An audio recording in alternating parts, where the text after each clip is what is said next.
So if you're a web designer or a digital agency owner and you want to increase your prices, you want to charge what you're worth, what you need to do is you need to stop being a generalist that competes on price, and you need to be a specialist that offers solutions to very specific ideal clients.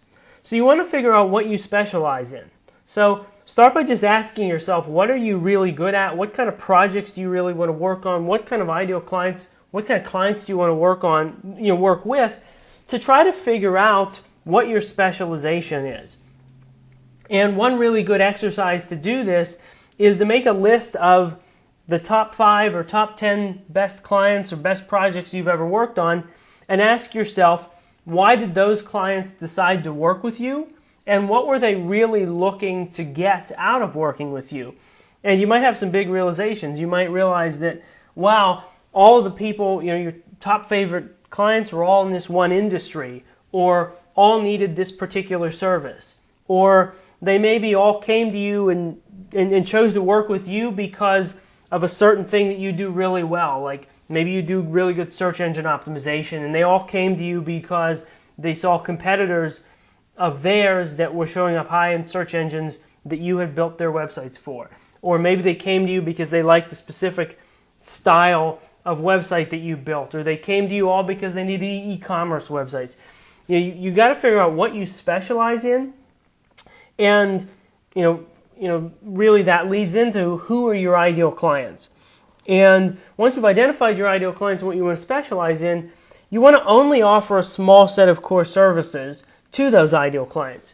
A lot of freelancers or a lot of agencies will sort of do everything for everybody. They'll do everything from websites to PR to designing billboards to designing business cards to video production, sort of IT service, everything under the sun. Once you figure out what you're a specialist in and who your ideal clients are, you really want to figure out what are the core services that meet the needs of those ideal clients. And you want to take it a step further and actually put together very specific packages and plans with set pricing that meet the needs of those ideal clients.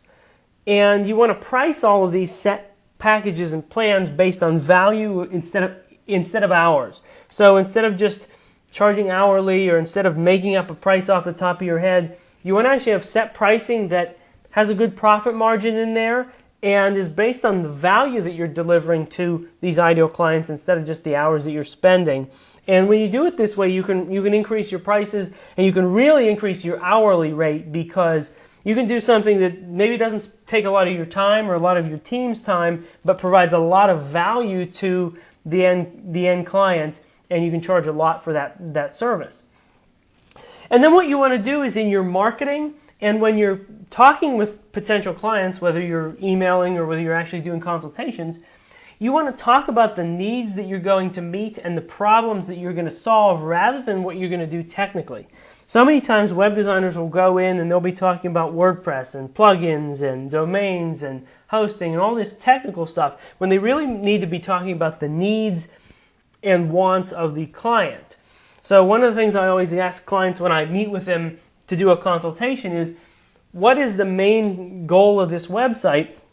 And what I'm looking for is something like, we want to generate more leads, or we want to generate more people that schedule an appointment to come into our showroom, or something like that. And then what happens is, in that example, I was working with a flooring company that one time said specifically that's what they wanted. They wanted appointments for people to come in and look at their showroom. And so now the conversation is about what that client wants, which is how do we get more people into the showroom, and it's not about all this technical stuff.